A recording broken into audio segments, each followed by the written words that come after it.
Halo, apa kabar? Anak-anak kelas 5 yang luar biasa. Masih bersama saya, Bapak Ujang Herman.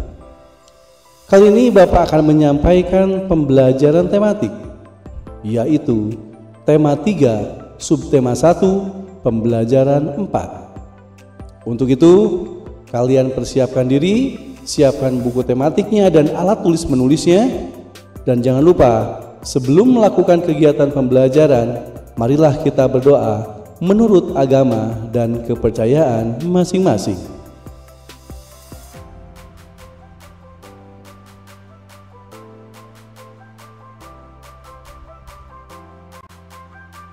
Baik, anak-anak terkasih, sebelum pembelajaran ini dimulai, Bapak akan bacakan dulu tujuan pembelajaran yang harus dicapai hari ini. Yang pertama, dengan mencermati bacaan, siswa mampu mengidentifikasikan interaksi manusia dan lingkungannya dan lingkungan sosialnya. Yang kedua, dengan mencermati bacaan, siswa mampu menjelaskan makna keanekaragaman yang tercermin dari cerita yang disajikan. Dan yang ketiga, dengan mengamati gambar iklan media cetak, siswa mampu menyebutkan hal-hal penting dalam iklan media cetak. Nah, oleh karena itu, marilah kita mulai pembelajarannya.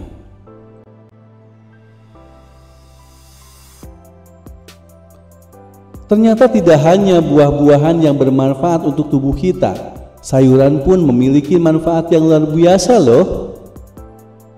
Aku lebih suka wortel dibandingkan dengan sayuran lainnya. Oh ya? Mengapa kamu lebih suka wortelan? Tentu saja aku lebih suka wortel karena wortel mengandung vitamin A yang tinggi. Wortel ini sangat baik untuk mataku.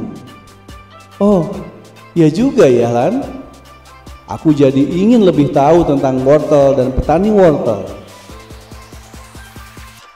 Baik, anak-anakku yang terkasih, berikutnya kalian harus membuat sebuah peta pikiran dengan menjawab beberapa pertanyaan berikut. Dari mana sayuran kita dapatkan? Siapa yang menanam sayur? Apakah peranan petani bagi kehidupan kita? Bagaimana cara petani sayur memanfaatkan lingkungan hidup? Nah, tuliskan jawaban-jawabannya pada kolom berikut ini yang ada di buku kalian.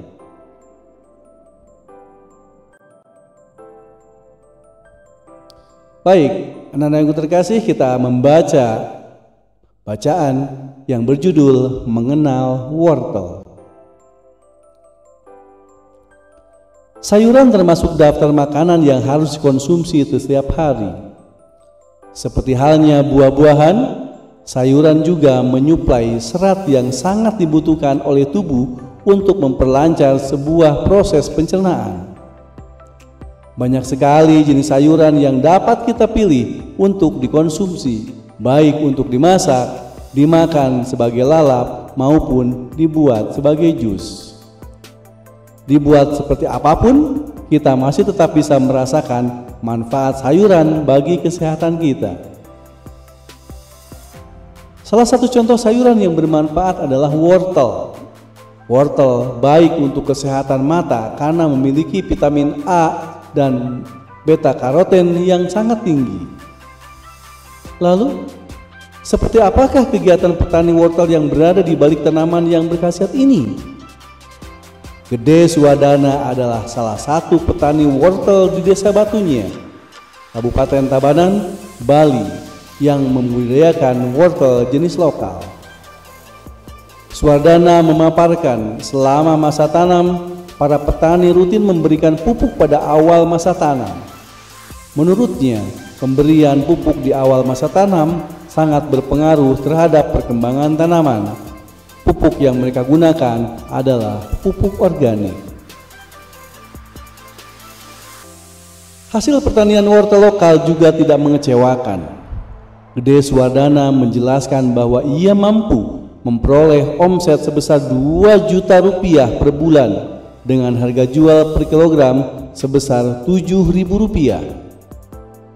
Untuk pemasaran, Suwardana menjelaskan bahwa ia membawa wortel-wortel tersebut ke pasar Batu Riti Tabanan. Di sana ia bertemu dengan pengepul sayur yang kemudian mendistribusikan wortel-wortelnya ke beberapa di Pulau Bali. Dalam usaha pertanian ada 3 pihak yang selalu bekerja sama, yaitu pemasok, petani yang bersangkutan, dan distributor yang membeli sayur-sayur dan buah-buahan dari petani.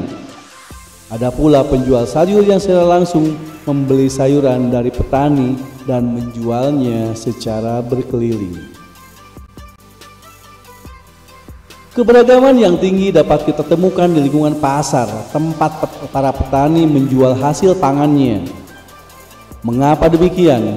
Hal ini dikarenakan pasar merupakan tempat bertemunya pedagang dan pembeli untuk melakukan kegiatan jual beli.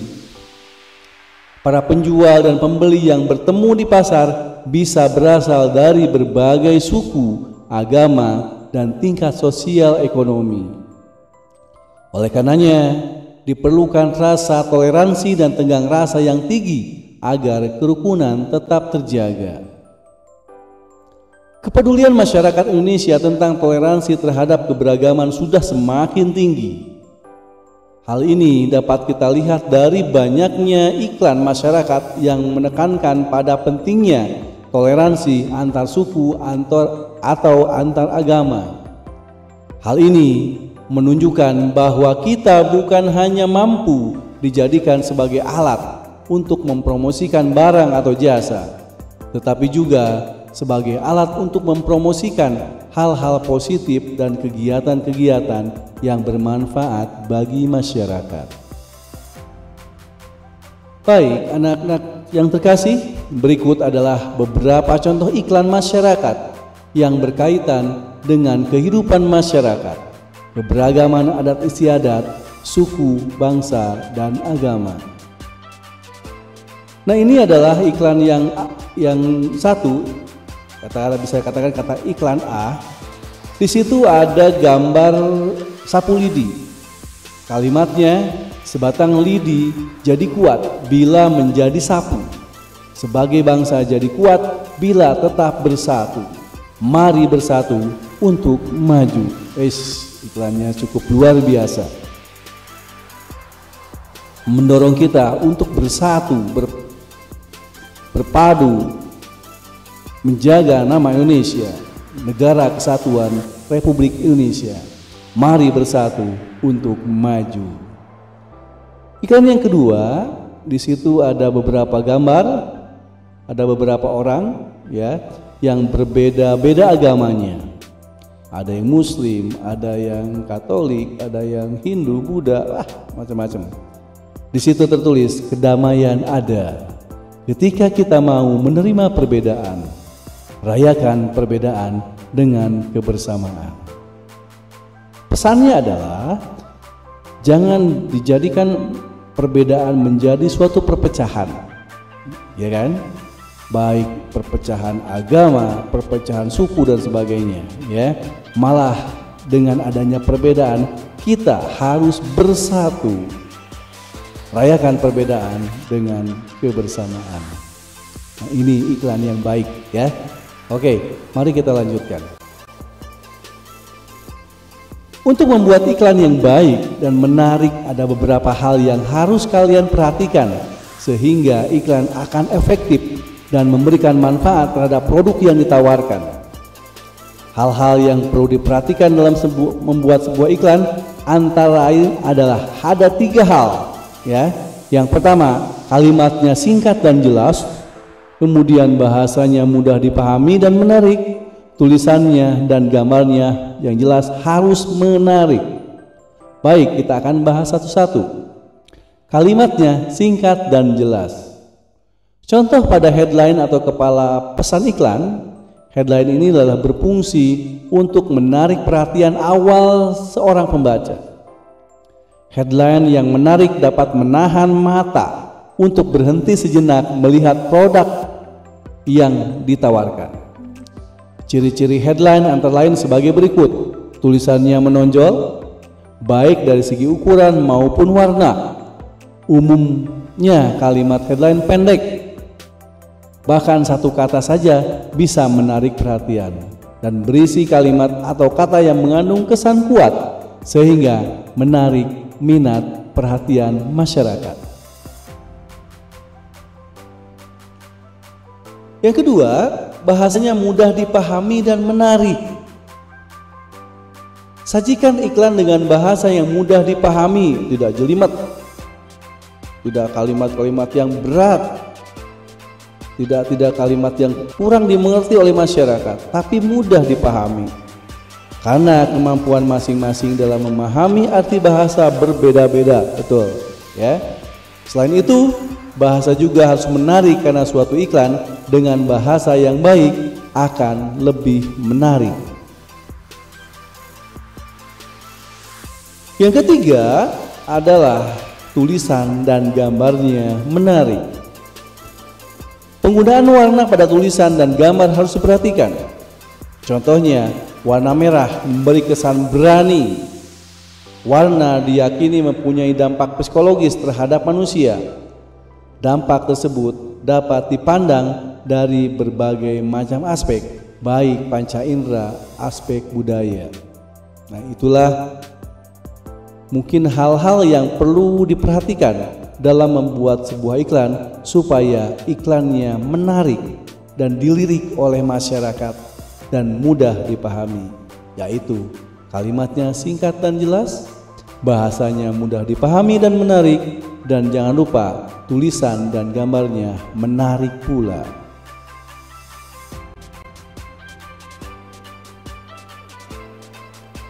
Anak-anakku yang terkasih, masih semangat ya?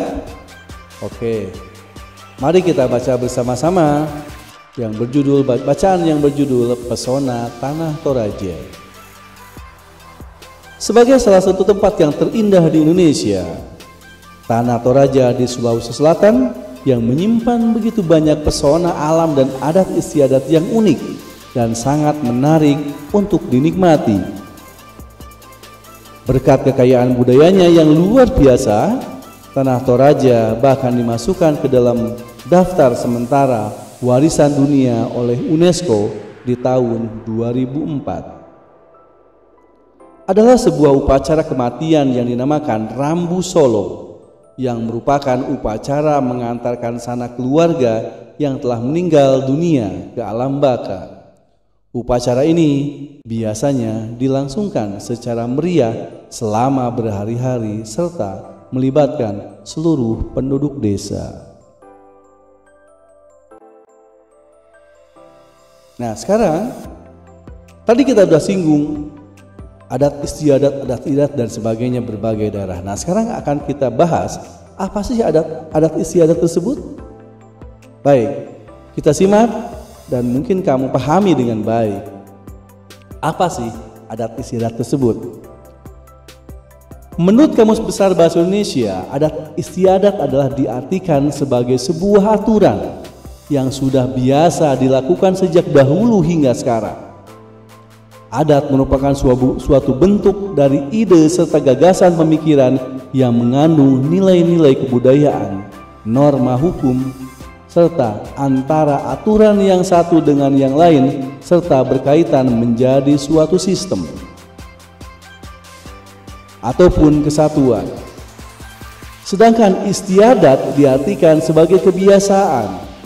Dengan begitu, adat istiadat merupakan kumpulan berupa kaidah-kaidah sosial yang telah lama ada kemudian menjadi kebiasaan dalam masyarakat.